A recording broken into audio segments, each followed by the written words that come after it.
Kung gusto nyo makaipon, ito lang dapat nyong gawin. Bawas dagdag method. Number 1, bawasan natin mga unnecessary gastos. Pangalawa, dagdagan po natin ang ating income.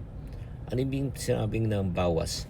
Like for example, marami tayong mga ginagastos araw-araw na hindi naman talaga natin kailangan pero gusto lang natin. Like for example, pagkain sa labas.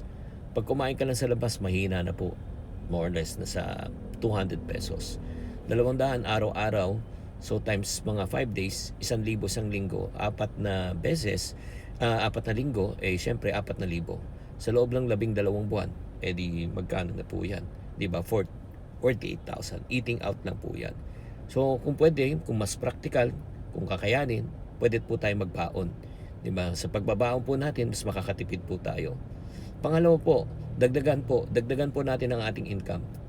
Sa totoo lang, tinuruan na po tayo ng pandemic na kung iisa lang po ang source ng income natin, medyo challenging po sa panahon ngayon. Kaya kailangan meron po tayong income number 1, yung trabaho natin, income number 2, yung sideline po natin, income number 3 po, matuto tayo mag-invest.